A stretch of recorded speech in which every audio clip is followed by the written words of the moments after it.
আজকে আমরা অভিজ্ঞতার ইনকামটা বের করব গ্রাফ দিয়ে। তো চলো বের করা যাক অভিজ্ঞতার গ্রাফ ইনকামের। এই যে গ্রাফ বের করছি, কাট ফিজিক্সের বেসিক যেরকম নিউমেরিক্যালসের ফর্মুলা এই সমস্ত কিছু আছে, ফিজিক্যাল কোয়ান্টিটি জানতে হয়, ঠিক তেমনি জানতে হয় যে গ্রাফ কিভাবে চিনতে হয়, গ্রাফ কিভাবে আইডেন্টিফাই করতে হয় এবং আঁকতে হয় কিভাবে। তার জন্য মানে বেসিক্যালি তোরা ক্লাস 7-8-এও ফিজিক্সের বইতে কোনো গ্রাফ দেখেছিস, 9 থেকে অ্যাকচুয়াল গ্রাফের কাজটা শুরু হয় এবং সেক্ষেত্রেই হয় সমস্যা। স্টুডেন্টরা তখনই ঘাবড়ে যায়, এ বাবা এই গ্রাফটা কী করে এলো, ও বাবা ও গ্রাফটা কী করে এলো।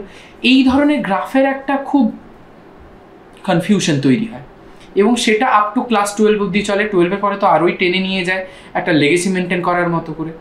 আমি চাইছি যে ওটা ব্রেক করে দেবো, তোরা গ্রাফটা বুঝবি, গ্রাফটা বুঝে করবি যে এই গ্রাফটা এই কারণে আসছে, ওই গ্রাফটা ওই কারণে আসছে। এবং আমাদের মাথার মধ্যে সবসময় চলে কি জানিস তো, যে ও এইটা যাচ্ছে, এই গল্পটা না এরকম, এ উড়ে বেড়াচ্ছে, এ লাফিয়ে বেড়াচ্ছে, এ নিচে নেমে গেল, এ বাউন্স ব্যাক খেয়ে উপরে উঠে গেল, অ্যাটসেট্রা অ্যাটসেট্রা, এত কিছু ঘটনা ঘটছে।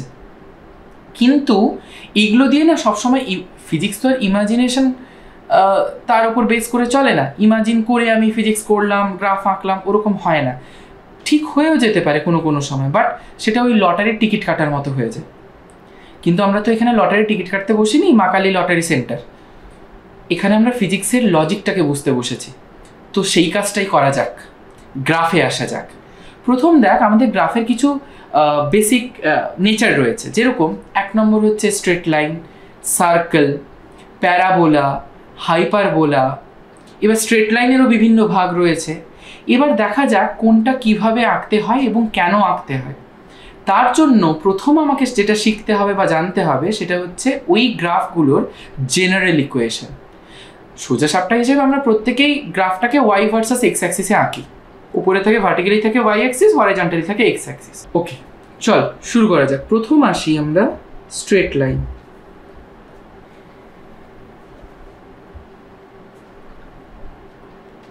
স্ট্রেট লাইন, এই স্ট্রেট লাইনের অনেকগুলো নেচার হয়। প্রথম আসি স্ট্রেট লাইনের কোন নেচারটা। আমরা ওয়াই ভার্সাস এক্স এর গ্রাফ আঁকি। একটা হয় এইভাবে যায়, এটা হচ্ছে অরিজিন, এটা 0 0 কোঅর্ডিনেট। এইভাবে অরিজিন থেকে একটা স্ট্রেট লাইন উপরে উঠে গেল। আর একটা ওয়াই ভার্সাস এক্স এর গ্রাফে অরিজিন থেকে না ওঠে, কিছুটা ওপর থেকে উঠলো স্ট্রেট লাইনটা। এটাও স্ট্রেট লাইন, এটাও স্ট্রেট লাইন। ইকুয়েশনটা একই জায়গা থেকে আসবে। স্ট্রেট লাইনের ইকুয়েশন, জেনারেল ইকুয়েশন হচ্ছে y = mx + c, যেখানে সিটা হচ্ছে কি y ইন্টারসেপ্ট। এই পুরো ইকুয়েশনটা যখন আমরা দেখছি সেটা হচ্ছে এই গ্রাফটার জন্য। এইটুকু হচ্ছে c, এইটুকু হচ্ছে c। ঠিক আছে, তাহলে দেখ এখানে তো এই ওয়াইটা তো বুঝতেই পারছিস, এই ওয়াই অ্যাক্সিস, এই এক্সটা হচ্ছে এক্স অ্যাক্সিস, আর সিটা হচ্ছে তো এইটুকু, যতটুকু ওপর থেকে স্টার্ট করা হয়েছে। এবার এই জিনিসটাই যদি আমরা এখানে চলে আসি ফার্স্ট ফিগারটাতে, তাহলে দেখতে পাচ্ছিস যে আমরা কোনো ওপর টোপর থেকে স্টার্ট করিনি, একদম অরিজিন থেকে স্টার্ট করেছি। তার মানে দেখ তো এখানে c = 0 কিনা। দ্যাটস ওয়াই ইকুয়েশনটা তখন শুধু y = mx দাঁড়িয়ে যাবে কিনা, যেখানে এমটাকে বলা হয় slope of the curve, slope of the curve which equals to y/x, কারণ y = mx হলে m = y/x, as simple as this. না দাদা, তুমি একটু আমাদের একটা এক্সাম্পল দিয়ে বুঝো। চলো বোঝা যাক।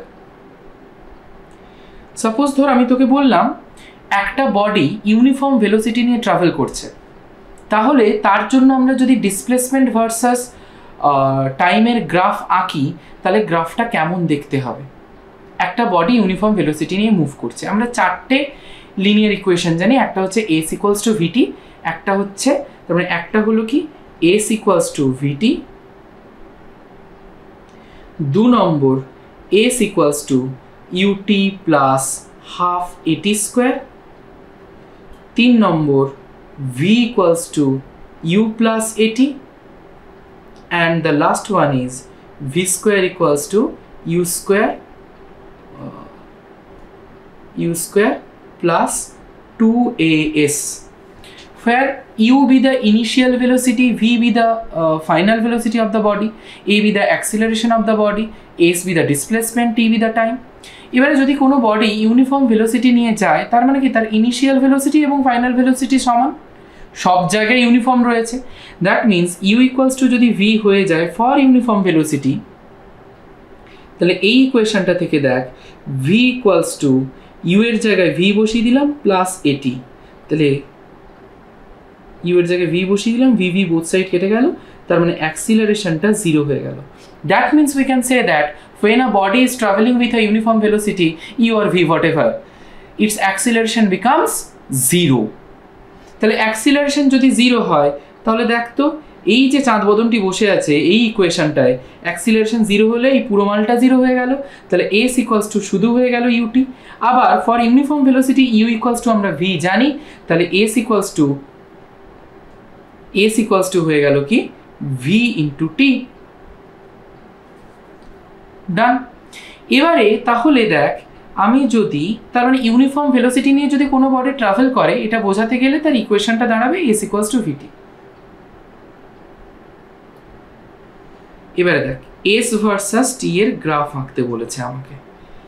দেখ y অ্যাক্সিসে তাহলে কাকে রেখেছি না s কে, তাহলে s এর নিচে আমি y লিখে দিলাম। x অ্যাক্সিসে কাকে রেখেছি t কে, তাহলে দেখ t এর নিচে আমি x লিখে দিলাম।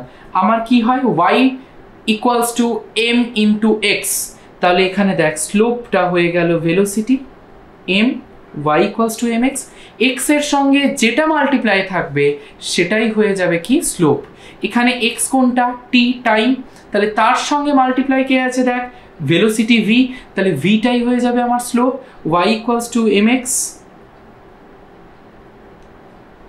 বোঝা গেছে? তার মানে দেখ s equals to vt ইকুয়েশনটা y equals two mx K satisfy করছে, তার মানে গ্রাফটা কেমন হবে straight line passing through origin, as simple as this. এবার ধর তোকে বললো আরো একটা এক্সাম্পল দিতে হবে, বললো আমরা প্রত্যেকেই জানি এই ইকুয়েশনটা আমরা প্রত্যেকে জানি force equals to mass into acceleration, Newton second law এর ম্যাথমেটিক্যাল ফর্ম। এবারে ধর তোকে বললো যে ফোর্স ভার্সাস অ্যাক্সিলারেশনের গ্রাফ এঁকে দেখাও, তাহলে কি করব দেখ ফোর্সটা আছে y অ্যাক্সিসে, তাই তো আছে, x অ্যাক্সিসে কে আছে অ্যাক্সিলারেশন, x অ্যাক্সিসে যে আছে তার সঙ্গে যেটা মাল্টিপ্লাই থাকে সেটাই হয়ে যায় স্লোপ, তার মানে এখানে m মানে এই mটা আবার মাস, দুটো m কে গুলিয়ে ফেলিস না, এটাই হচ্ছে আমার স্লোপ। তার মানে দেখ y ইকুয়ালস টু mx ইকুয়েশনকে স্যাটিসফাই করছে, এই mটা কিন্তু মাস, এই mটা হচ্ছে slope, which is equals to f by a। গ্রাফটা হয়ে যাবে straight line passing through origin. ধর বললো এরকম একটা বডি ইউনিফর্ম অ্যাক্সিলারেশন নিয়ে ট্রাভেল করছে, তাহলে সেক্ষেত্রে তার ভি ভার্সাস টি এর গ্রাফ আঁকতে হবে, ফাইনাল ভেলোসিটি ভার্সাস টেম্পারেচার বলছি টাইমের। তাহলে সেক্ষেত্রে একটা বডি যদি ইউনিফর্ম অ্যাক্সিলারেশন নিয়ে মুভ করে আমরা কি করি v equals to you plus at ইকুয়েশনটা জানি, তাহলে এক্ষেত্রে আমরা যদি ভি ভার্সাস টি এর গ্রাফ আঁকি দেখতেই পাচ্ছি যে ওয়াই অ্যাক্সিসে কাকে রেখেছি ভি কে রেখে দিলাম ওয়াই অ্যাক্সিসের জায়গায়, এক্স অ্যাক্সিসে কাকে রেখেছি টি কে রেখে দিলাম এক্স অ্যাক্সিসের জায়গায় এক্সে, এক্স এর সঙ্গে যেটা মাল্টিপ্লাই থাকবে সেটাই স্লোপ, তার মানে স্লোপ কোনটা হয়ে যাবে অ্যাক্সিলারেশন, তার মানে ভেলোসিটি টাইম গ্রাফের স্লোপ কি হবে অ্যাক্সিলারেশন, ডিসপ্লেসমেন্ট টাইম গ্রাফের স্লোপ কি রেখেছিলাম ভেলোসিটি, মনে রাখতে হবে। তাহলে অ্যাক্সিলারেশনটা হয়ে গেল স্লোপ, যেহেতু এটা এক্স এর সঙ্গে মাল্টিপ্লাই হয়ে আছে, প্লাস ইউ আছে, তার মানে ইউটা এখানে সি কিনা, তার মানে হয়ে যাচ্ছে Y equals to M x plus C ইকুয়েশনটা। সে কারণে এর গ্রাফটা কেমন হবে একটু উঁচু থেকে, এবং এইটুকু পোর্শন হবে C which equals to u, এই যে সিটা আমার ইউটাকে ইন্ডিকেট করছে। তাই তোরা দেখবি গ্রাফিক্যাল মেথডে যে linear equation S equals to VT, S equals to UT plus half AT square, V equals to you plus AT, V square equals to U square plus 2as, এগুলো যখন আমরা গ্রাফিক্যাল মেথডে প্রুফ করেছিলাম তখন কিন্তু গ্রাফটা আমরা খানিকটা এরকম এঁকেছিলাম, এই কারণেই এঁকেছিলাম। তাহলে স্ট্রেট লাইনের আশা করি এই দুটো কনফিগারেশনটা বোঝা গেছে ভালো করে। আরো দুটো আছে parallel to the Y axis, parallel to the X axis. যদি এরকম হয় ধর ওয়াই ভার্সাস এক্স এর গ্রাফ আঁকছি, এইরকম আছে গ্রাফটা, মানে কি এই গ্রাফটা দেখ parallel to the X axis, তাহলে ইকুয়েশনটা কি হবে না y equals to constant, y equals to constant. আর যদি গ্রাফটা এরকম হয় y ভার্সাস x এর graph parallel to the y axis, তাহলে এটা হয়ে যাবে কি x ইকুয়ালস টু কনস্ট্যান্ট। না দাদা একই রকম ভাবে একটা এক্সাম্পল দিয়ে বোঝাও। চলো একটা এক্সাম্পল দেওয়া যাক। ধরো একটু আগে আমরা যেটা বললাম না যে একটা ইউনিফর্ম ভেলোসিটির জন্য যে গ্রাফটা আঁকলাম এস ভার্সাস টি এর গ্রাফ, সেটা দেখলাম যে y ইকুয়ালস টু mx হচ্ছে straight line passing through origin. যদি এটাই ইউনিফর্ম ভেলোসিটির জন্যই আঁকছি,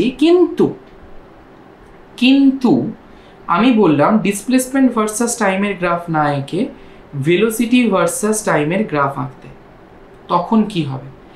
একটা বডি যদি ইউনিফর্ম ভেলোসিটিতে ট্রাভেল করে তাহলে তার ভেলোসিটিটা কি হয়ে যাবে? কনস্ট্যান্ট, কারণ ইউনিফর্ম সব জায়গায় সমান। তাহলে এখানে ভেলোসিটিটাকে কোন অ্যাক্সিসে রেখেছি? y অ্যাক্সিসে, তার মানে y equals to constant equation. y equals to constant কি হয়? Parallel to the x Axis, তার মানে গ্রাফটা কেমন হবে? ঠিক এইরকম, as simple as this. Suppose ধর আর একটা এক্সাম্পল দিচ্ছি, ধরলাম যে একটা বডি ফ্রিলি ফল করছে। when a body is falling freely from a height, তার মানে কি বোঝানো হয়েছে না বডিটা যে অ্যাক্সিলারেশন নিয়ে পড়ছে সেই অ্যাক্সিলারেশনটা অ্যাক্সিলারেশন ডিউ টু গ্র্যাভিটির সঙ্গে equal, that means a equals two g।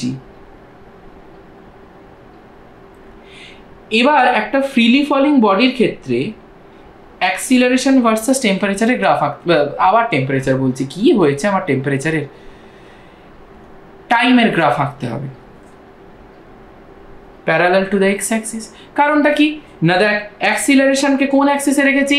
y অ্যাক্সিসে, তাহলে a ইকুয়ালস টু যদি g হয়ে যায়, g এর ভ্যালু তো constant 9.8 metre per second square আর্থের ক্ষেত্রে, তো সেক্ষেত্রে a ইকুয়ালস টু g মানে একটা কনস্ট্যান্ট ভ্যালু দিচ্ছে আর্থের ক্ষেত্রে, তাহলে সেক্ষেত্রে অ্যাক্সিলারেশনটা কনস্ট্যান্ট হয়ে যাচ্ছে। অ্যাক্সিলারেশনকে যেহেতু y অ্যাক্সিসে রেখেছি তাহলে y ইকুয়ালস টু কনস্ট্যান্ট, এই ইকুয়েশনটাকে ফলো করছে, তাই straight line parallel to the x Axis হয়ে যাচ্ছে। এই হচ্ছে আমাদের স্ট্রেট লাইনের ইকুয়েশন। এবারে আরেকটা আছে কি না প্যারাবোলায় আসি। না দাদা প্যারাবোলা জিনিসটা আবার কি? প্যারাবোলা হয় এইভাবে দেখতে হয়,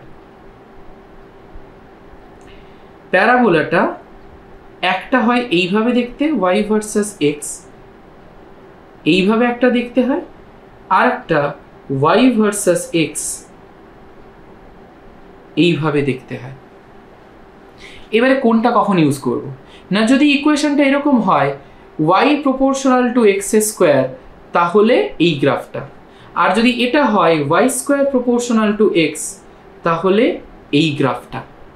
না ঠিক একই রকম ভাবে দাদা একটা এক্সাম্পল দিয়ে বোঝাও।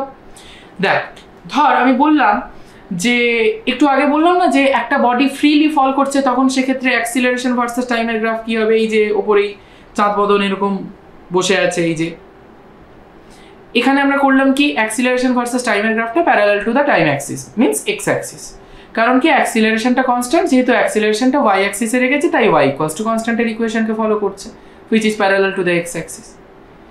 এবারে ঠিক একই রকম ভাবে আমি যদি বলি যে বডিটা ফ্রিলি ফল করছে, বাট এক্ষেত্রে অ্যাক্সিলারেশন ভার্সাস টাইমের গ্রাফ আঁকবো না, আঁকবো কি ডিসপ্লেসমেন্ট ভার্সাস টাইমের গ্রাফ, তাহলে সেক্ষেত্রে কি হবে না চলো দেখা যাক। না আমরা জানি s equals to ut plus half AT square,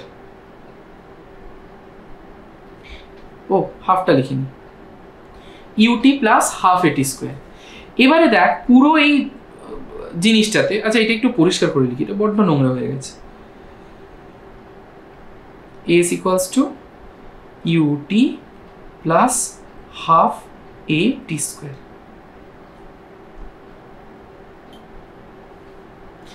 এবার দেখ এক্ষেত্রে কি হচ্ছে, একটা বডি ধর আমি যদি ফ্রিলি ফল না করে এমনিও ফল করি, আগে ফল করাতে গেলে আমাকে ধরে থাকতে হবে বডিটাকে, তার মানে বডিটা প্রথমে রেস্টে আছে means u equals to 0, initial velocity 0 হয়ে যাচ্ছে, তাহলে ফ্রি ফল হলেও তো তাকে ফল করতে হবে, তার মানে তার initial velocity u equals to 0, তার মানে এই পুরো জিনিসটা 0 হয়ে যাচ্ছে, তার মানে পড়ে থাকছে দেখ s ইকুয়ালস টু শুধু হাফ এটি স্কোয়ার।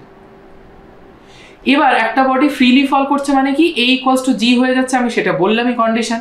তার মানে কি অ্যাক্সিলারেশন কনস্ট্যান্ট হয়ে যাচ্ছে, তার মানে হাফ কনস্ট্যান্ট অ্যাক্সিলারেশনও কনস্ট্যান্ট। তাহলে এখান থেকে আমি বলতে পারি s proportional to t square, যেহেতু বাদ বাকি সবই কনস্ট্যান্ট হয়ে গেছে। দেখ আমি যদি এবার ফ্রিলি ফলিং বডির ক্ষেত্রে এস ভার্সাস টি এর গ্রাফ আঁকি, এসটাকে কোন অ্যাক্সিসে রেখেছি ভালো করে দেখ, ওয়াই অ্যাক্সিস, টিটাকে কোন অ্যাক্সিসে রেখেছি, এক্স অ্যাক্সিস। তাহলে s proportional to t square মানে দেখ তো y proportional to x square কিনা, কারণ দুজন দুই অ্যাক্সিসে রয়েছে, এসটা ওয়াইতে টিটা এক্সে। তাহলে y proportional to x square কি হয়, এই গ্রাফটাকে শো করে। তাহলে গ্রাফটা কিরকম হয়ে যাবে, প্যারাবোলা হবে, বাট এই নেচারটা বোঝা গেছে। তাহলে দাদা এইটা কখন হবে না, যখন একটা এক্সাম্পল দিই। তোরা ফার্স্ট চ্যাপ্টারে ক্লাস 9 এর ফার্স্ট চ্যাপ্টারে তোরা পড়েছিস যে একটা সিম্পল পেন্ডুলামের ক্ষেত্রে টাইম পিরিয়ডের ফর্মুলা কি হয় না, T equals to 2π√L/g। Time period কি হয়, টি ইকুয়ালস টু 2π√L/g। এবার তোকে আমি বললাম যে টি ভার্সাস এল এর গ্রাফ আঁকতে, টাইম পিরিয়ড ভার্সাস লেন্থের গ্রাফ আঁকতে, গ্রাফটা কেমন হবে দেখ। আমি কি করলাম, বোথ সাইড স্কোয়ার করে দিলাম। তাহলে T square equals to 4π² into L/g। এইখানে জি কনস্ট্যান্ট, 4π² কনস্ট্যান্ট, তাহলে হয়ে যাচ্ছে দেখ t square proportional to l. এবার তার মানে দেখ এখানে দেখ t square proportional to l হয়ে যাওয়া মানে Y square proportional to x হয়ে যাচ্ছে, কারণ দেখ ওয়াই অ্যাক্সিসে টাইম পিরিয়ড রেখেছি আর এক্স অ্যাক্সিসে কাকে রেখেছি, লেন্থকে। তার মানে Y square proportional to X ইকুয়েশনটা দেখাচ্ছে, যেটা প্যারাবোলা হয়, কিন্তু নেচারটা কেমন হয় এটা, এই যে একটু আগেই দেখালাম দেখ, এই সুন্দর করে এই হয়ে গেল। আশা করি এই পুরো জিনিসটা তোদের বোঝা গেছে, প্যারাবোলার কনসেপ্টটা যে কিভাবে আঁকছি, কি না করছি, এটসেট্রা এটসেট্রা। এবার হ্যাঁ, এখানে আরেকটা জিনিস, যদি আমি বলতাম যে সাপোজ ধর টি স্কোয়ার ভার্সাস এল এর গ্রাফ আঁকতাম, টি স্কোয়ার ভার্সাস এল, তখন দেখ ওয়াই অ্যাক্সিসে কিন্তু টি নেই, ওয়াই অ্যাক্সিসে টি স্কোয়ার আছে। তার মানে টি স্কোয়ার, আমি তো এখান থেকে দেখলাম যে টি স্কোয়ার প্রপোর্শনাল টু এল, তার মানে টি স্কোয়ার প্রপোর্শনাল টু যদি এল হয়, তাহলে দেখ তো ভালো করে খেয়াল কর, আমার মানে এই ইকুয়েশনটা থেকে আমি লিখতে পারি T square equals to 4π² G into L. তার মানে দেখ টি স্কোয়ারের জায়গায় আমি ওয়াই লিখে দিলাম, টি স্কোয়ারের জায়গায় আমি ওয়াই লিখে দিলাম, এল এর জায়গায় আমি এক্স লিখে দিলাম, কারণ টি স্কোয়ার পুরোটাই তো ওয়াই অ্যাক্সিসে বসে আছে, তাহলে টি স্কোয়ার এই হোল টার্মটা ওয়াই সিগনিফাই করছে। তাহলে ওয়াই ইকুয়ালস টু হয়ে যাচ্ছে দেখ এম এক্স, স্লোপের সঙ্গে মানে সরি এক্স এর সঙ্গে যেটা মাল্টিপ্লাই থাকবে সেটাই হয়ে যাবে স্লোপ, তার মানে এমটা হয়ে যাচ্ছে 4π²/g। তার মানে হয়ে যাচ্ছে Y equals to M x plus y equals to M x, straight line passing through origin. তাহলে গ্রাফগুলো কেমন আঁকছি বোঝা গেছে আশা করি। এবার আরেকটা আছে না, সেটা কি, সেটা হচ্ছে আমাদের rectangular hyperbola.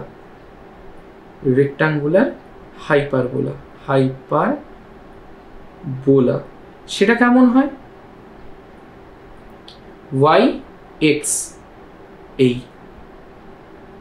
Y inversely proportional to x, তার মানে এক্স বাড়লে ওয়াই কমবে, ওয়াই বাড়লে এক্স কমবে, ভাইস ভার্সা। একটা দেখা যাক, ধর আমি বললাম মাস ভার্সাস অ্যাক্সিলারেশনের গ্রাফ আঁকতে, সেটা কেমন আঁকবো না, দেখ আমরা জানি force equals to mass into acceleration. তাহলে সেক্ষেত্রে ওয়াই অ্যাক্সিসে কাকে রেখেছি, মাসকে, তাহলে মাসটা মাসের মতো রইল, এটা যদি এই সাইডে চলে আসে 1/a হয়ে যাবে ইন্টু এফ। তার মানে দেখ y inversely proportional to x হয়ে যাচ্ছে কিনা, কারণ এটাকে রেখেছি এক্স অ্যাক্সিসে আর ওয়াই অ্যাক্সিসে রেখেছি মাসকে, তার মানে এটা হয়ে যাচ্ছে কি রেক্টাঙ্গুলার হাইপারবোলা দিস। আশা করি বোঝা গেছে প্রত্যেকের। তো এইটা হচ্ছে, আবার আরও একটা জিনিস বলি, ধর তোরা আরও একটা জিনিস দেখতে পাবি, বয়েলস ল। বয়েলস লতে ছিল দেখ, pressure inversely proportional to the volume of a fixed mass of gas when temperature is constant. তার মানে pressure inversely proportional to the volume, তোরা বয়েলস লতে pressure versus P versus V এর গ্রাফটা এরকমও দেখেছিলি। কেন দেখেছিলি? কারণ রেক্টাঙ্গুলার হাইপারবোলা হচ্ছে, এই ইকুয়েশনটাকে মেনে চলছে। ওয়াই অ্যাক্সিসে কাকে রেখেছি? P K. এক্স অ্যাক্সিসে কাকে রেখেছি? V K. তার মানে এখানেও ইকুয়েশনটা দেখ, ওয়াই ইনভার্সলি প্রপোর্শনাল টু এক্সই হচ্ছে। তাহলে আশা করি এই পুরো জিনিসটা, গ্রাফের ব্যাপারটা ক্লিয়ার হয়েছে। ধর আমি বললাম যে যদি ডিসপ্লেসমেন্ট টাইম, ধর ভেলোসিটি টাইম গ্রাফ দিয়েছে, সেখান থেকে বলেছে যে ডিসপ্লেসমেন্ট বার করতে হবে এবং ডিস্টেন্স বার করতে হবে। কি করে করব? না এরিয়া আন্ডার দ্য কার্ভ। ঠিক আছে, দেখ ব্যাপারটা কিরকম। ফর এন এক্সাম্পল, ধর একটা বডির একটা কিছু পাথ ট্রাভেল করছে সামথিং টাইমে কিছু একটা, এবার তার একটা ট্র্যাজেক্টরি কিভাবে এঁকেছে দেখ, ভেলোসিটি ভার্সাস টাইমের গ্রাফের ট্র্যাজেক্টরিটা দিয়েছে এইভাবে একটা ট্রাপিজিয়ামে। তাহলে এক্ষেত্রে, এবং এইটা ধর নোট করে দিয়েছে,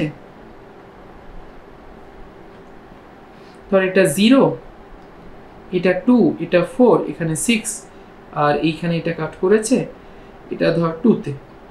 বলেছে যে ডিসপ্লেসমেন্ট কত হবে বা ডিস্টেন্স কত হবে, দুটোই এখানে একই হবে কিন্তু আলাদাও হয়, কখনোই বলছি সেটা। তাহলে ডিস্টেন্স কত হবে, ডিসপ্লেসমেন্ট কত হবে, কি করব? Area under the curve. কারণ কি জানি, এস ইকুয়ালস টু ভিটি, মানে ভি ইন্টু টি করলে এস পাবো। তাহলে ওয়াই অ্যাক্সিসে ভি আছে, এক্স অ্যাক্সিসে টি আছে, তাই যখন এস ইকুয়ালস টু ভিটি করছি, তার মানে দেখ ভি ইন্টু টি করা মানে দেখ লেন্থ ইন্টু ব্রেথ করা, তাই এরিয়া পেয়ে যাচ্ছি। এরিয়া আন্ডার দ্য কার্ভ বলছি। ট্রাপিজিয়ামের এরিয়ার ফর্মুলা কি হয়? Half into some of parallel sides into height হলো। আচ্ছা, তাহলে দেখ এখানে হাফ রইল into some of parallel sides কোনগুলো হবে দেখ, এইটা একটা আর এইটা একটা। তাহলে এটা কত হচ্ছে, আমরা কি করে বার করব? ফাইনাল মাইনাস ইনিশিয়াল করে। তাহলে এর ফাইনাল কত? 6, 6, এর ইনিশিয়াল কত? 0। তার মানে একটা হবে কত? 6 minus 0 plus some of parallel sides বলেছে, আর একটা কত? এইটা প্যারালাল সাইড। কারণ এইভাবে আছে তো ট্রাপিজিয়ামে, এটা প্যারালাল, এটা ট্রাপিজিয়ামটা এইভাবে আঁকা আছে। তাহলে দেখ এর ফাইনাল কত? না 4, এর ইনিশিয়াল কত? না 2। তাহলে কত হবে? 4 মাইনাস 2 হয়ে গেল, ইন্টু হাইট কত হচ্ছে দেখ, 2 মাইনাস 0, এইটুকু হচ্ছে হাইট, এইটুকু হচ্ছে হাইট। তাহলে কত হবে? 2 মাইনাস 0। তাহলে হয়ে যাচ্ছে দেখ ইকুয়ালস টু দাঁড়িয়ে গেল কত? না হাফ ইন্টু এটা 6, এটা 2, 6 2 8, 8 ইন্টু 2। তার মানে হয়ে যাচ্ছে কত? ডিসপ্লেসমেন্টটা 8 ইউনিট। এক্ষেত্রে ডিস্টেন্সটাও কিন্তু 8 ইউনিট হবে। কিন্তু যদি এরকম থাকতো, সাপোজ ধর ভি ভার্সাস টি এর গ্রাফ এই থাকতো, ধর এইটা আছে -2তে, এইটা আছে +2তে, এটা ধর 0, এটা 1, এটা 2, এরকম আছে। তাহলে কিন্তু ডিস্টেন্স ডিসপ্লেসমেন্ট একই হতো না, কারণ এখানে উপর নিচে আছে।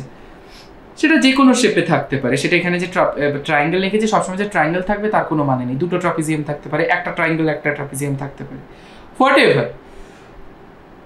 প্রথম আসি দেখ এর এরিয়া কত হবে, না half into base into height. Half into base মানে কত? 1 ফাইনাল মাইনাস ইনিশিয়াল, 1 মাইনাস 0 মানে 1, ইন্টু হাইট মানে কত? উপরে যাচ্ছে 2, এটা গেল কত? 1 ইউনিট। এবার এই নিচেরটায় আসি দেখ, ট্রায়াঙ্গেল হাফ ইন্টু বেস মানে কত দেখ, 2 মাইনাস 1 মানে কত হয়ে যাচ্ছে? 1 ফাইনাল মাইনাস ইনিশিয়াল করলাম, ইন্টু হাইট কত? না এইটা, এই যে হাইট, এইটা হাইট, এইটা যা হবে এটাও তাই হবে। সেটা কত? না 2 মাইনাস 0, মাইনাসটাকে এখন নেব না, 2 মাইনাস 0 মানে কত হয়ে যাবে? 2, সরি 2 2 কেটে গেল, এটাও হয়ে গেল 1। তার মানে দেখ এক্ষেত্রে আমরা ডিসপ্লেসমেন্ট পাবো কত না, ওপরের ওয়ানটা পজিটিভের দিকে যেটা আছে, ওপরের দিকে যেটা আছে, মাইনাস নিচের দিকে যেটা আছে, কত পেয়েছি 1, মানে ডিসপ্লেসমেন্ট হয়ে গেল 0। কিন্তু ডিস্টেন্স তো আমরা জানি যে কোনোদিনও 0 হতে পারে না। ডিস্টেন্স পাবো কি, প্লাস থাকুক মাইনাস থাকুক দুটোকেই প্লাস করে দেবো, মানে 1 + 1 = 2 ইউনিট। আশা করি ব্যাপারটা বোঝা গেছে। ডিসপ্লেসমেন্ট হলে যদি পুরোটাই ওপরে থাকে কোনো ব্যাপার নয়, কিন্তু যদি একটা ওপরে একটা নিচে থাকে তাহলে ডিসপ্লেসমেন্ট হলে ওপরেরটা প্লাস হবে, নিচেরটা মাইনাস হয়ে যাবে। আর যদি ডিস্টেন্স হয় ওপরে নিচে যাই থাকুক সব প্লাস এক ধার থেকে। এই হচ্ছে মোটামুটি আমাদের ইনিশিয়াল গ্রাফের কনসেপ্ট। আমরা নেক্সট আরেকটা ভিডিও আপলোড করব যেখানে আমরা গ্রাফের আর একটু ডিটেলে যাব যে একটা গ্রাফ থেকে আরেকটা গ্রাফ কি করে আঁকতে হয়। ইনিশিয়াল বা বেসিক কনসেপ্ট হচ্ছে গ্রাফের এটা, আগে এটা ভালো করে রপ্ত কর, দিলে আমরা নেক্সট ভিডিওতে যখন কথা বলবো সেটা বুঝতে গেলে মানে তোদের অনেকটা সুবিধে হবে, তোরা ভালোভাবে বুঝতে পারবি। চলো তাহলে নেক্সট ভিডিওতে দেখা হচ্ছে। আজকের মতো এতটুকু, টাটা।